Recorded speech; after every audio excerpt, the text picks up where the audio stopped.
guys, thanks for joining us tonight. I'm Chris Hearn. I'm the West Tennessee Field Rep with the Tennessee Wildlife Federation. I work primarily with the Hunt and Fishing Academy, and I've really enjoyed sharing what I've learned over the years with you guys through these virtual classes. I'm looking forward to tonight's virtual class on summer deer scouting. It's something that I really enjoy doing. I'm passionate about it. It's a good way to extend your kind of deer season and give you more things to do that revolve around that hunting. Also joining me tonight is Maggie Buckley. She's a new member to the Tennessee Wildlife Federation, helping out with all the youth programs. Maggie, would you like to introduce yourself? Yeah, hey everybody. Thank you for joining us tonight. I like Chris said, I'm new to the Federation, and I'm primarily just kind of, not primarily, but working with a lot of the different programs that that we have to offer. I've volunteered for a long time, help guiding a lot of youth events, and so just going to be kind of helping Chris out tonight and answering any questions you guys have. So feel free to ask away. Thanks, Maggie.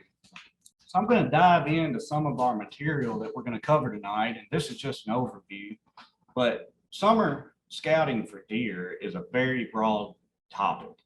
And tonight we're going to talk about a few basic things. We're going to talk about where to look for deer in the summer. And then I'm going to go through a little bit of the gear that you're going to need to do it properly, some of the optics and some of your options out there, trail cameras, some of the settings for them, how to place them, and different areas that they can be used. And then also talk about some of the things that you can do in the summer to prepare you for the season in the fall. So I want to start out just talking about where you can find deer in the summer. And this is a picture of soybeans, which is probably my #1 source for observing deer in the summertime. And, you know, a lot to do with the desirability of the deer to the soybeans is when those beans were planted. And you can see in this picture, I picked this one picture in particular, you can see it's planted on top of winter wheat. Well, what that means is, you know, the farmer had put winter wheat in the ground sometime December, January, and then it grew through, and then they harvested it somewhere around the end of May or June. And then most farmers are going to plant beans back over that where the wheat was. So it makes those beans be planted a little bit later in the season compared to a farmer that was just planting them back early May when they might have planted the corn at the same time. And the reason this matters is really right now, you know, first week, second week of July, even the beans that were planted in May, there's still going to be a lot of deer out there in them fields. But the beans that's planted later after the wheat, it seems like they stay tender and they stay moist and they don't dry out as quick as the ones that was planted early. So come deer season, these are areas I'm looking for. The beans that were planted in June, July, and they're still probably going to be green when the season gets here in September.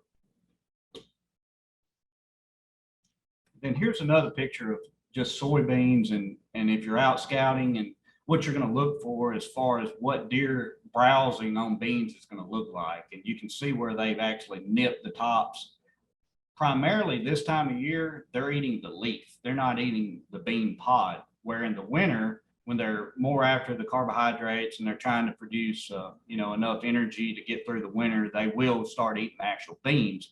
But right now, in the warmer months, it seems like they focus more on just the leaves. But if you see that out in the field, and you can even see a browse where maybe parts of the beans are lower than the others and things like that, that's a sign that there's definitely some deer out there feeding.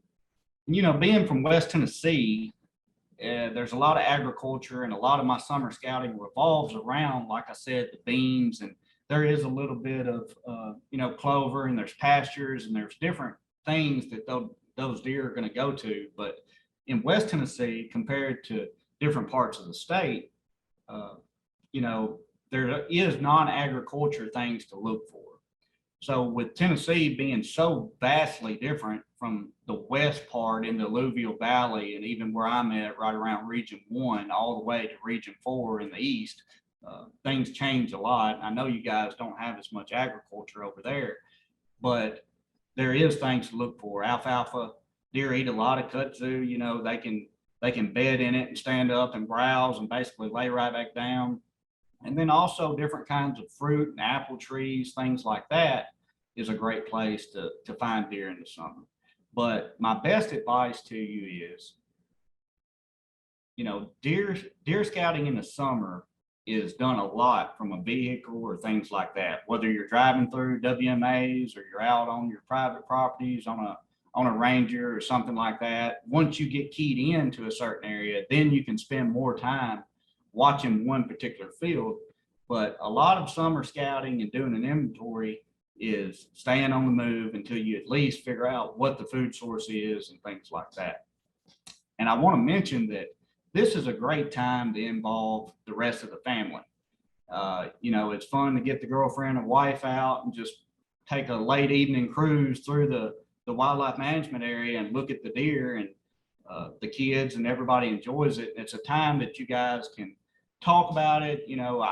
I've named, I don't know how many thousands of deer in my life because I'll get trail camera pictures or I'll see them, and it's always a fun game to make up names of deer and recognize them day after day in the summer. So it's just a fun time to be out there. So I'm going to dive into optics, but before I do, have you guys got any questions about kind of the mannerisms of deer and where to look for deer in the summer compared to other times of the year?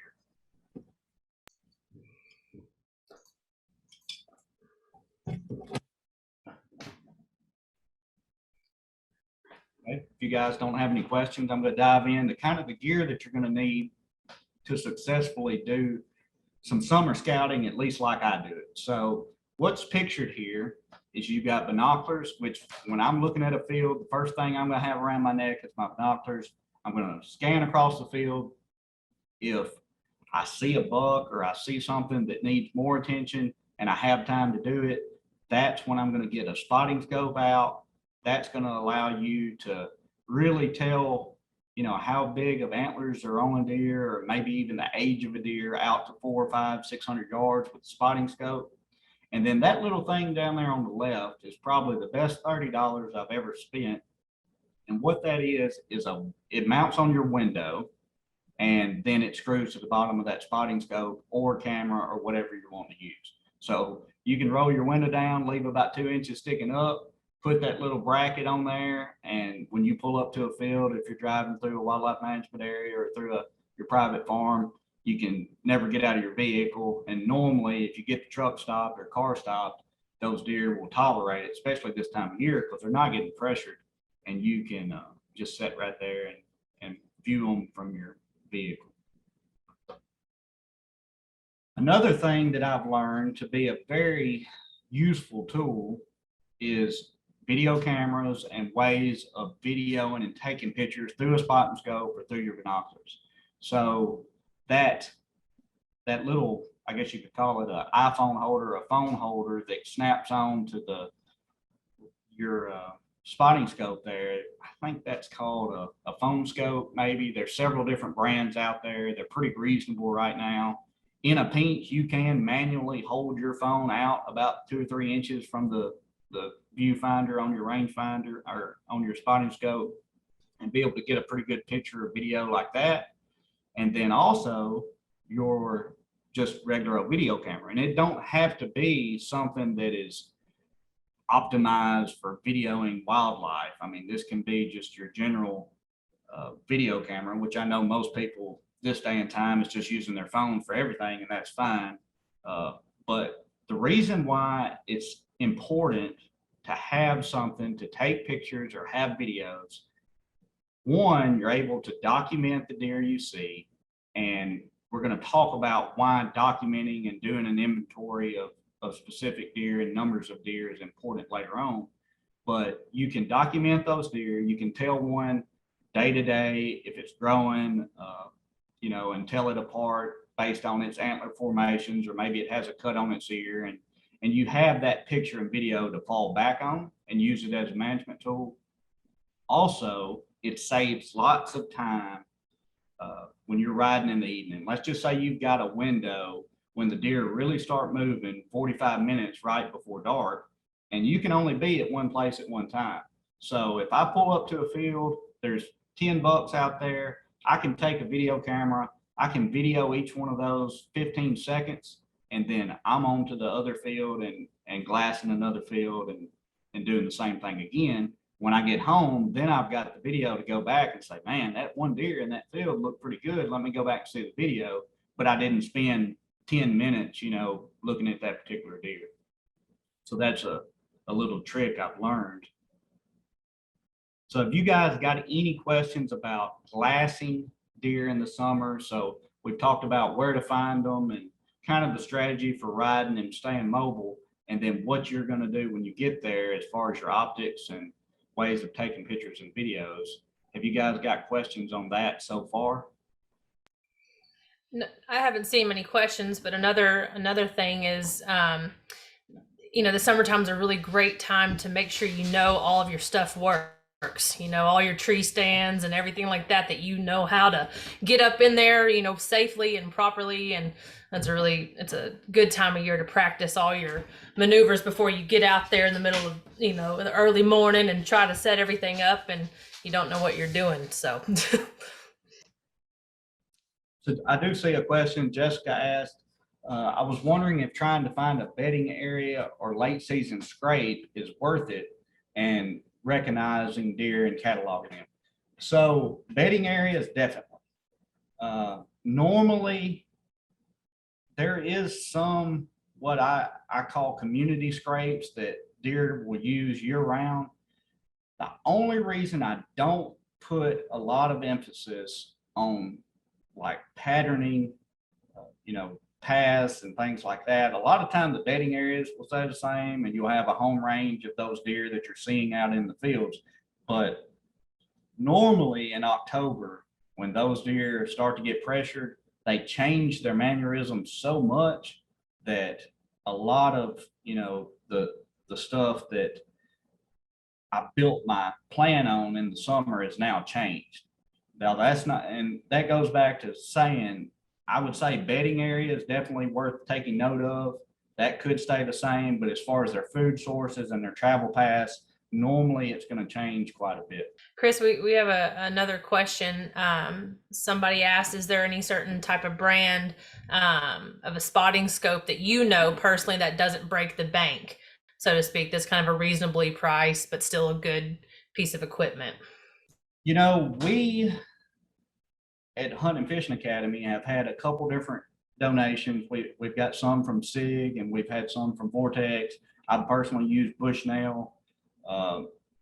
And I'm not really concerned about brand, but you do get what you pay for. Somewhere in that $200 range is probably going to be about where you want to be on a spotting scope.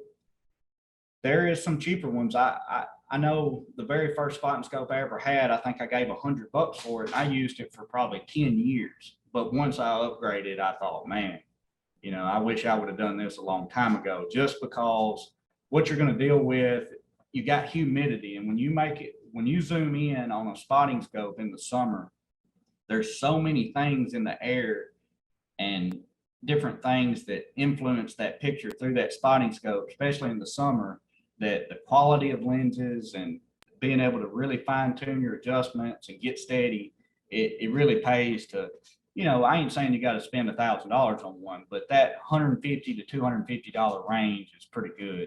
And Vortex offers something right around that price point. Okay, and if you guys don't have any more questions, I'm going to move on into probably one of my favorite things about deer hunting now, and that's trail cameras. And they've came a long way since I first started using them over 15 years ago. I remember the first trail camera I ever got cost $250, and it had 35 millimeter film, and I couldn't wait to put it on a scrape and then go carry it to Walgreens to get them developed to see those 25 pictures. And now, everything is digital, and you can get a really pretty good trail camera for $50, $75. It's just like anything else. You can spend about as much as you want on them.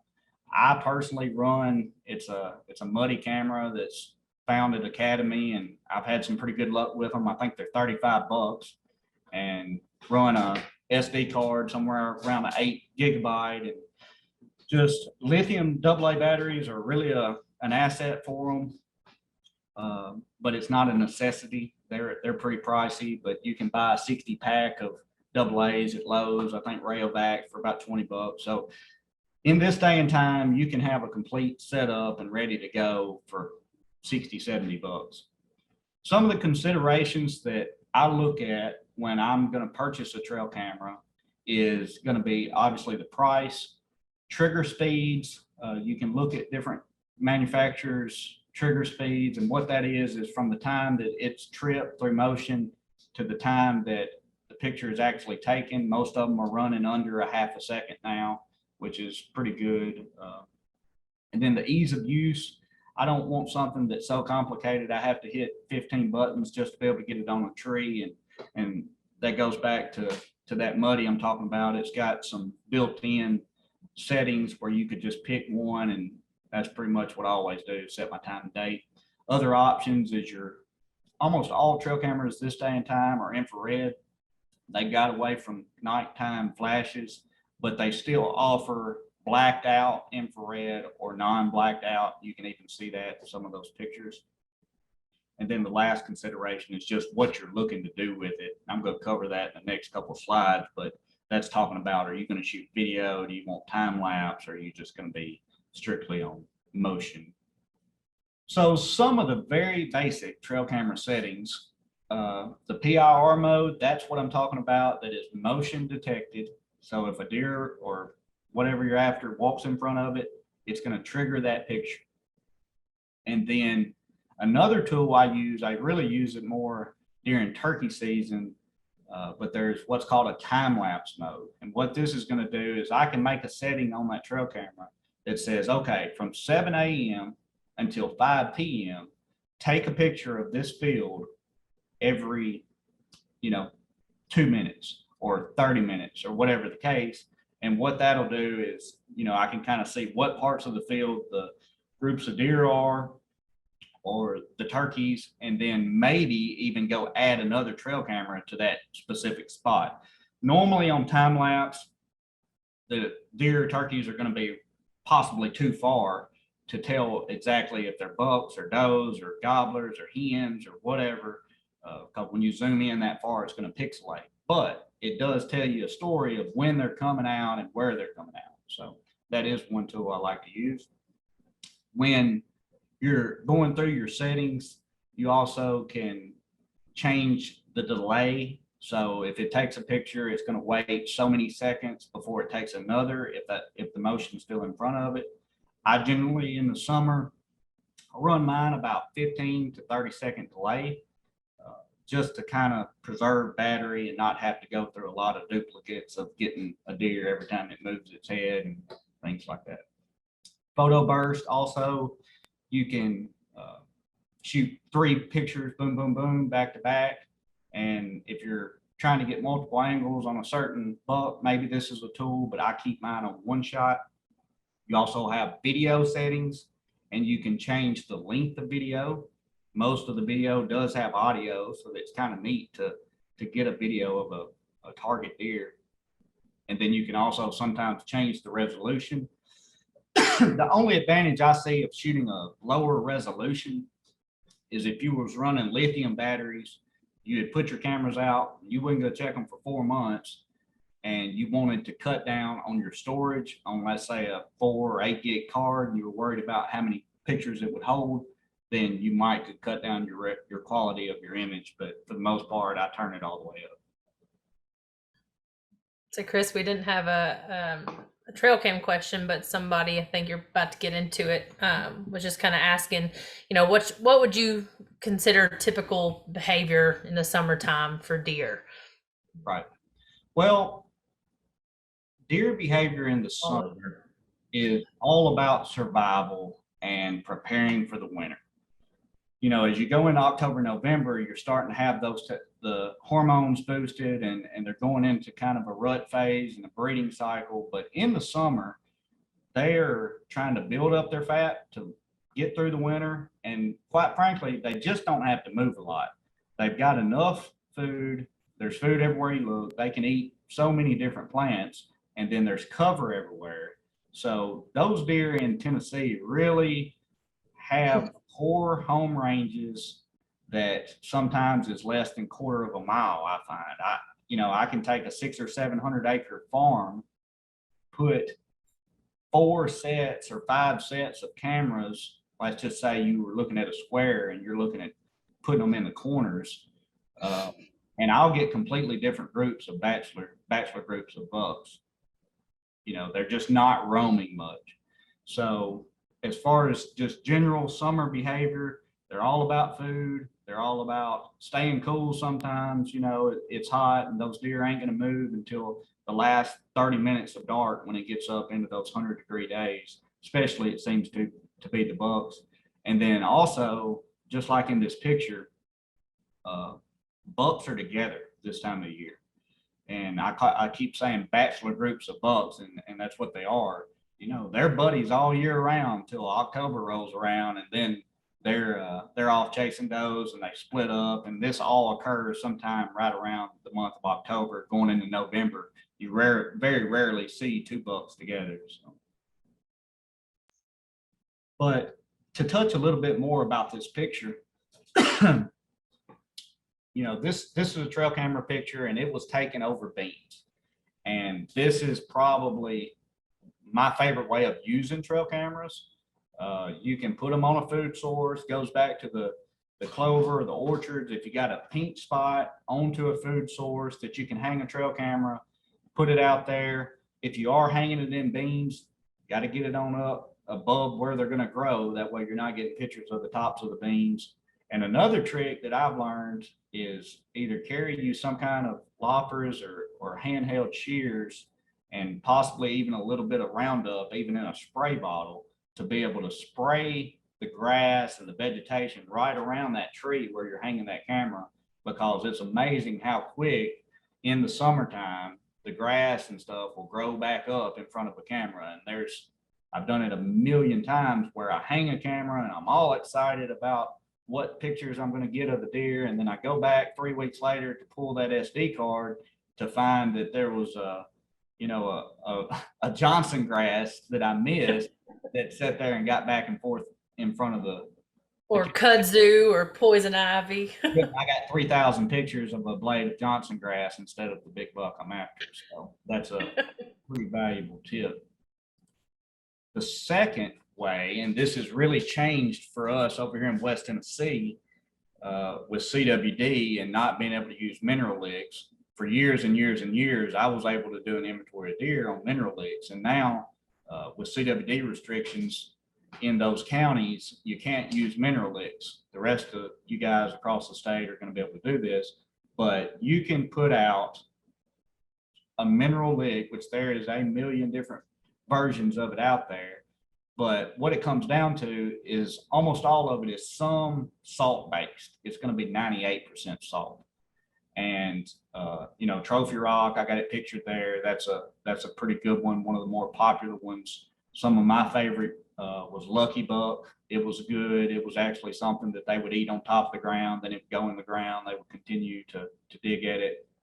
But for the money, there's no doubt you can go to your Tractor Supply or your R&J's or whatever it is, and go and just get straight salt with just like what you would use for cattle as they're doing things like that. Just straight mineral salt. You got mineral salt that's brown, and you got straight white salt, and you can do a mixture of it. There's a million different things you can do, but for the money, you can buy 50 pounds of salt for 10 or 12 bucks. And this is a great way, especially if you continue to spruce them up every year, to hang a trail camera over those mineral licks and get some pictures. Okay, we're going to truck right along, and it's a pretty vague question here, but why is doing an inventory of your deer important? And I don't mean just on private lands where you're kind of able to control who hunts and who's taking what or whatever. This applies just as much to public land as it does anywhere. I've hunted public land in other states, and I probably summer scouted more on those public lands than I ever have on any of my private farms. And the reason being is you have a lot of ground to cover. One, sometimes you're dealing with, 10 or 20,000 acres. So you've got a lot of ground that you can ride, and you can try to find those bachelor groups of deer. But to me, it's such a management tool to be able to see a deer in the summer, identify it. You hear me talk about naming them, and it's kind of a fun game to play. I keep files of each deer and put them inside of it. But I'm familiar with those deer, and what that does for me when I'm bow hunting or I'm hunting with a gun and a deer comes out running a doe, and he's running pretty fast across the field. If I have seen that deer before in the summer, I've already made a decision in my mind. Okay, that deer is 3 years old. I know that there's bigger deer in the area. Maybe I've only got one tag for this wildlife management area, so I'm not going to spend it on this deer. Or it needs one more year to grow if it's on a farm that you can manage. So it's such a management tool to be able to identify them deer in the summer, and then when you see them in the fall, split second decisions of knowing, if you're possibly going to shoot that particular buck. Also, it's just fun. I go back to that. It's fun to play the game of looking at them, and a lot of the deer in the past that I've seen, you get to see deer with bobtails, and you get to see deer with split ears and one eye and bad knees and everything. And there's been a lot of deer that I've watched even on public properties that I've watched year after year, and I could identify them even without antlers. So it's really neat to be able to do that. Chris, we had a couple questions pop up real quick. Somebody asked, it's probably all preference, but how often do you move your trail cameras, throughout the summertime or throughout the fall? Just how often would you move them? Well, in the summertime, I'm not moving cameras a lot, especially if you're using mineral licks or you have a really good food source. I'm going to put them there, and I'm going to saturate all my cameras I've got on food and on minerals. And then about once the deer start to lose their velvet and they kind of start going into their fall pattern, I pretty much pull every camera I got off of that and off the minerals. And that's when I start going back to the question earlier, talking about scrapes and things. I'm going to do a bulk move normally in 1 week, where I'm going to put all my cameras from food to scrapes and trails and rubs and kind of transition with the deer. But I'm not moving my cameras a whole lot in the summer unless I'm just running them and not getting the pictures I want. There is some, with there being rules on wildlife management areas, some of them you can't use salt and things like that. It definitely changes the game. You have to move them a little bit. And this could be a time when those time lapse settings, like I'm talking about, could at least get you a ballpark of where the deer are coming out on food sources, where you can move some of your motion activated cameras in to get better pictures. So I didn't know if you see the one, ask them how you get the deer out during the day. It is summertime. You're only seeing them out in the early mornings or evenings. It's kind of a relative question, but this is summer scouting for deer is probably not the best time to talk about, the mannerisms and when they move. But so in the summer when it's hot, they're just not going to move as much during the day. That's just all it is to it. And we could go into, there's different things as far as barometric pressure and moon position and moon phases that does influence the time that deer move. There is deer movement and fish biting charts, and all that's based on the moon.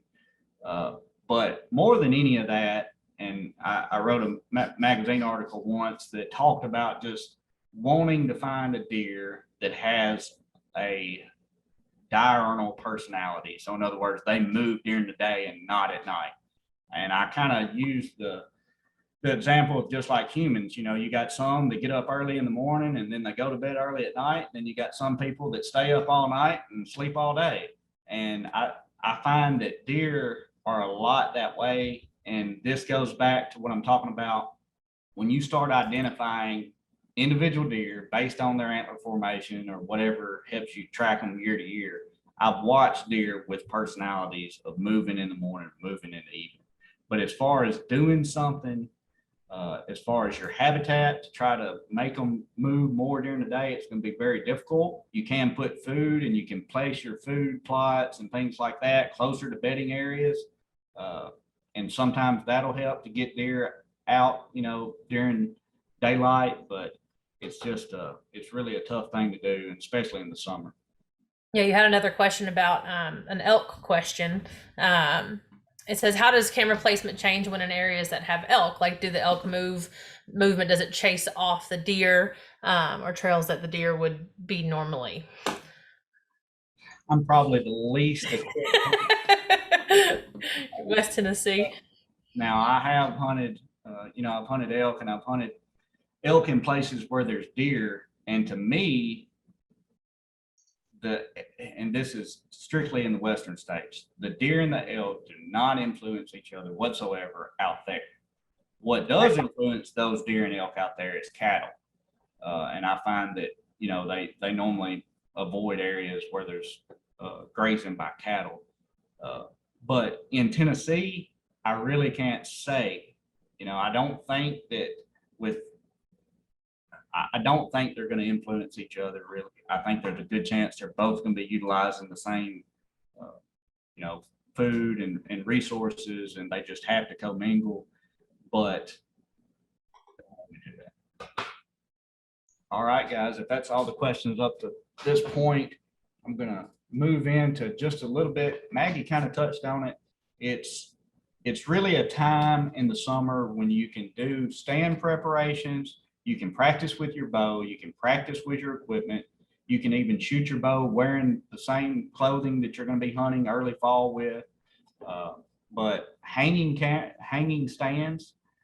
Last weekend, I just got done trimming a bunch of limbs and doing a lot of work on a property, just because this can be done. We're looking at July right now. You're 3 months away or 2 months away from the time, you know, the fall season is going to start. So I'm trying to be as the least intrusive I can on those areas. I don't want to go in and leave a bunch of sin and make a bunch of changes the week before I'm going to plan on hunting and trying to kill a deer. So summertime is a great time to hang new stands. You can either use the knowledge you're gaining through your summer scouting to find places, or just remember some things you learned last year about, you know, the movements of the deer in the area you're going to hang the stand, to go ahead and go in there and hang them. And then also, you know, going back to disturbing the habitat, you can cut some of your shooting lanes. There's a bunch of things that you can do while you're in there. For me personally, I go in one time in the summer.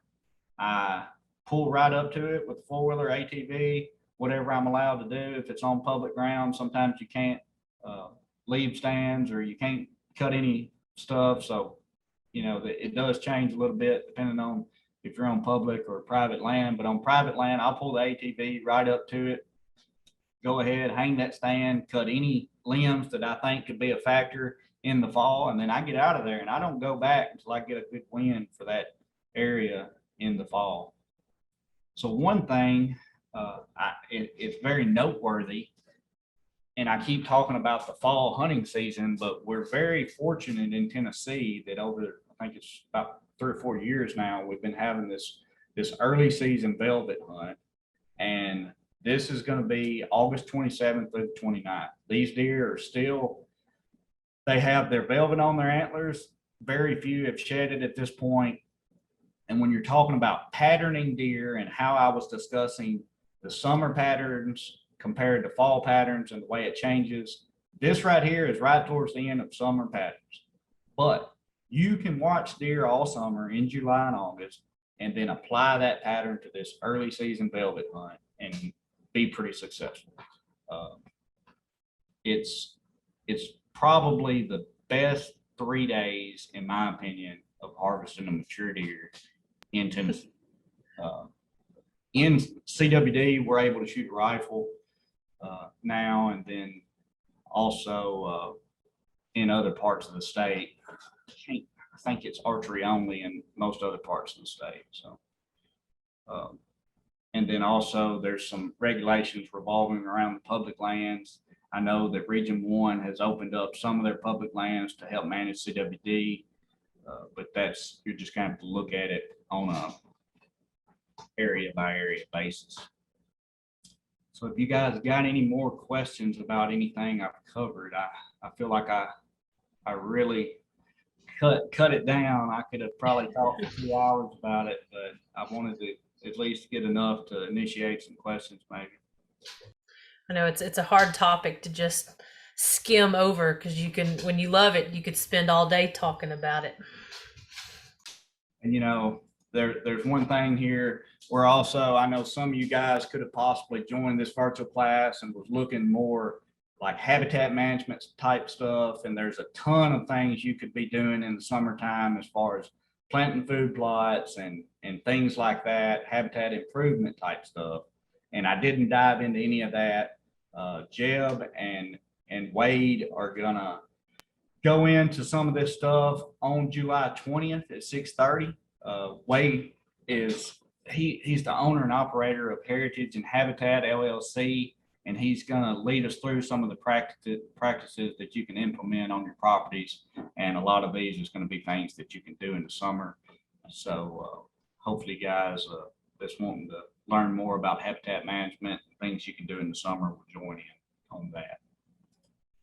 Well, thank you guys for joining us. I'll be sending out a recording of this over the next few days, and feel free to look back through some of the points that I just went through real quick. And then also I'll send a copy of some of the resources that I used tonight to build the PowerPoint. So if you guys don't have any more questions, then we're going to let you get on to enjoying your night. Thank you.